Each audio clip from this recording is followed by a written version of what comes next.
Onsman. PSA. Disabled is the new normal. Ali Camp. Gold sponsors ANZ, Intopia and Telstra. Silver sponsors Canva and Coles. Supporters Rumour the Design Recruiter.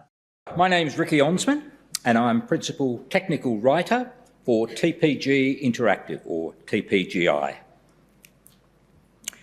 TPGI is one of 4 companies under the corporate umbrella of Vispero, along with Freedom Scientific, who make the JAWS screen reader, Enhanced Vision and Optelec. TPGI evolved from a well-known digital accessibility consultancy called the Paciello Group that acquired several tools to help it become one of the biggest agencies in the world focused on making websites and apps accessible to people with disabilities. Our accessibility engineers work with some of the biggest companies in the world across the globe, assessing how accessible their web content is and telling them how to fix it when it needs fixing in order to comply with whatever legislation applies and with the overarching aim of making the digital world genuinely accessible. To do that, they have to have reliable, authoritative and pragmatic information on what is and isn't accessible, and what will and won't fix accessibility issues. And that's where I come in. I write the rules for our automated auditing tools and manual auditing procedures, our accessibility testing procedures, and our interpretation of standards like the Web Content Accessibility Guidelines. I also create self-directed training courses on digital accessibility topics that are consistent with our guidance. I spend a lot of time fielding queries from our engineers where our clients have asked them a tricky question or need a solution to a specific issue. I then research the issue, do a lot of testing on multiple devices, operating systems, user agents, assistive technologies, and I produce a definitive answer. This means I have to be very careful with my words. To be definitive, I have to write exactly what I mean without any possibility for misinterpretation. For example, if I write, "The text may not be visible," do I mean the text must not be visible or the text might not be visible? I can't afford to leave any room for doubt. And this is why I was hired. I'm one of just 2 people in the team we call the Knowledge Centre, and I'm the one who has to get the writing right. I do bring some 30 years of working in information technology, web design and development, coding, digital accessibility, but critical are my skills in writing, editing and publishing. And this is why words matter to me, and why I get very frustrated when words are used carelessly, or worse, to hurt, disempower or abuse people. Which brings me, at last, to the title of the talk. My public service announcement is that disabled is the new normal. Let me explain that. Did you know that the word normal only started being applied to human beings in the 1840s? Before that, normal was a carpenter's measure. It just meant perpendicular or square, from the Latin normalis. How and why did we start describing people as normal or abnormal? Well, in short, the Industrial Revolution. Before that, there was no great need to judge people's ability with a special word. Some people could do some stuff, other people couldn't do some stuff, but maybe they could do other stuff. The Industrial Revolution brought 2 innovations that changed that: factories and schools. Factories brought mass production, which required systems, which required manpower, which required skills, which required judgments at scale of people's capacities to do certain jobs. Sorry, you can't work on our production line because you're not able to keep up with the machines the way that other people can, the way that normal people can. Industrial Revolution schools were even more radical. In fact, they were called factory schools. Instead of children going from playing as children to working as adults with some tuition along the way from teachers, they had to step away from the family, spend years in an institution that focused solely on educating them in skills like reading, writing and arithmetic, wearing uniform clothing to enforce uniform behaviour, so they would emerge from their school years as young adults ready for work, probably in a factory. This incidentally also created adolescence. Before that, kids went from being children to adults. Schools created teenagers, neither children nor adults, stuck in an angst-filled, hormone-driven, sexually confused no man's land. Didn't that work out well? Now, both factories and schools expected people to meet certain standards of functionality, capacity, and, yep, there it is, ability. To not have the ability to work in a factory or succeed at school meant you were not normal. This could be because of a different physical, sensory, cognitive or psychiatric condition which was judged to be a disability. This led to what we now call the medical model of disability. That disability is defined by a person having something wrong with them that needs to be fixed, a lack of some capacity or ability, a failure to meet the standard of normal. The slide shows a bunch of oval shapes with text describing what's wrong with a person, all pointing to the centre where it says, the problem is the person with the disability. Now, the medical model is still used to define the support, benefits and assistance a person is entitled to in order to live more or less independently. This leads to the common situation where a person with a disability has to prove they still have that disability, even if it's entirely obvious that it's permanent. No, sir, my amputated arm did not grow back this year. However, a social model of disability evolved that defines disability not as a person's abnormality, but as the barriers and obstacles that society puts in the way of people living with a wide range of conditions, including impairments to their physical, sensory, cognitive and mental abilities. The social model doesn't deny that people have impairments, but it also doesn't assume that living with an impairment changes a person's status from normal to abnormal. The slide shows oval shapes with text describing what people with disabilities have to deal with and a central oval pointing outwards with the text, the problem is the disabling world. My proposition is that living with a disability is normal. What's not normal is having that life made such a struggle. Now, we have to be careful that the concept of normalising disability doesn't lead to underplaying the impact of impairments on day-to-day life.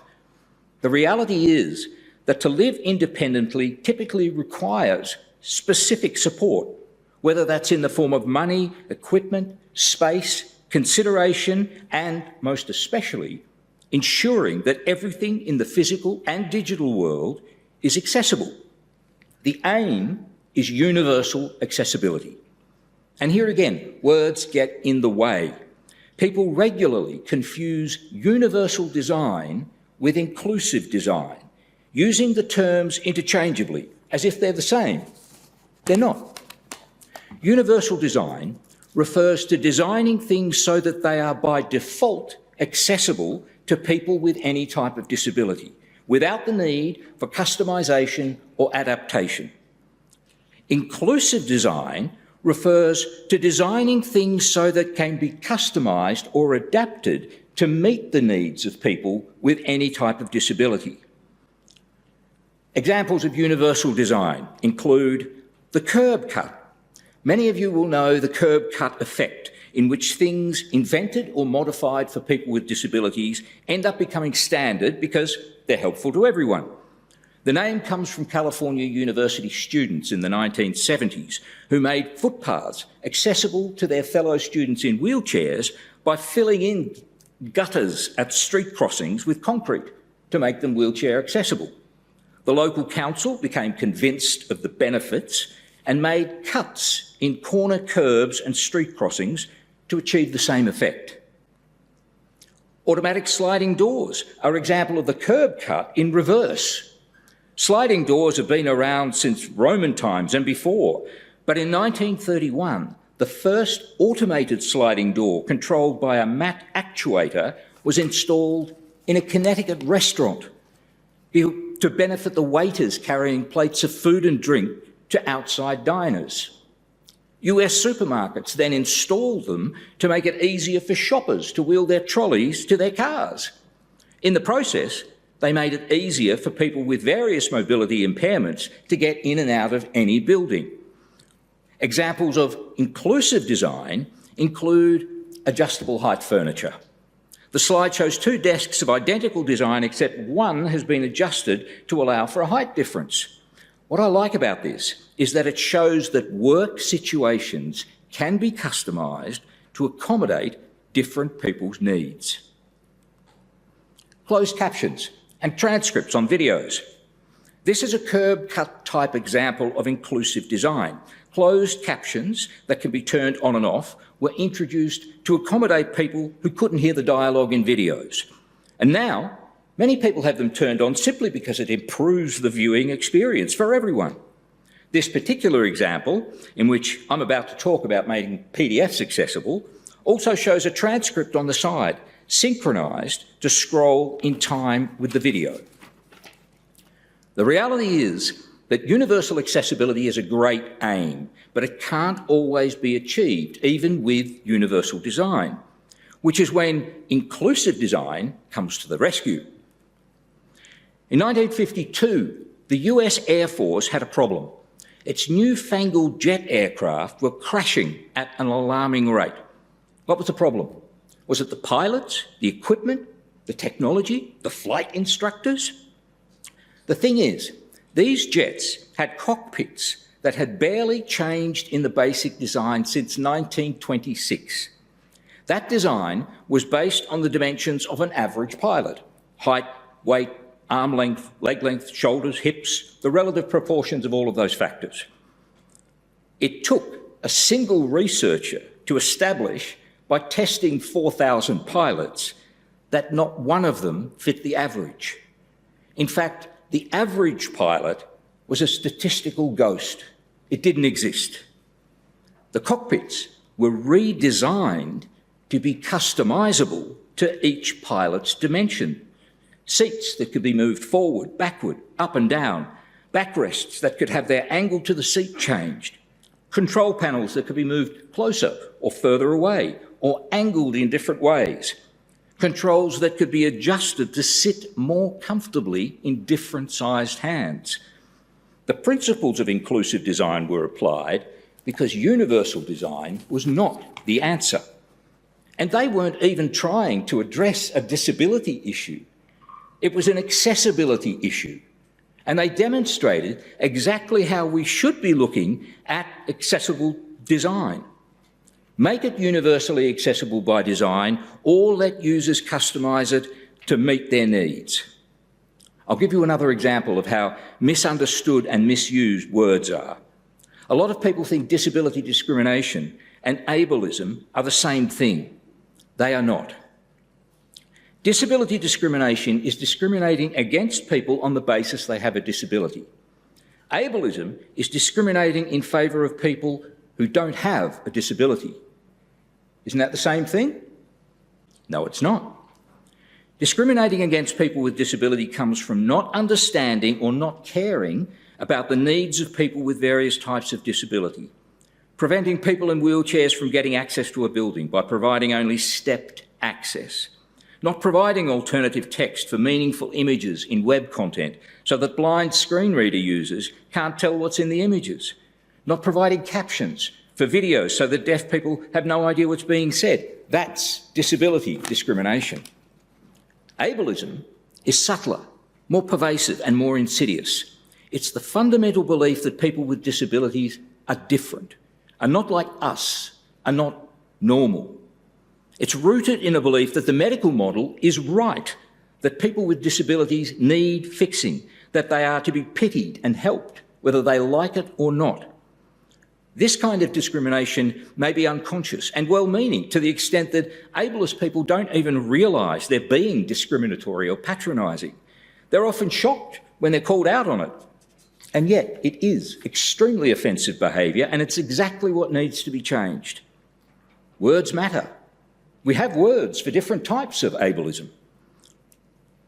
Exceptionalisation, that a disabled person is an exception to normality. Oh, it must be so hard living with just one arm. Such a shame.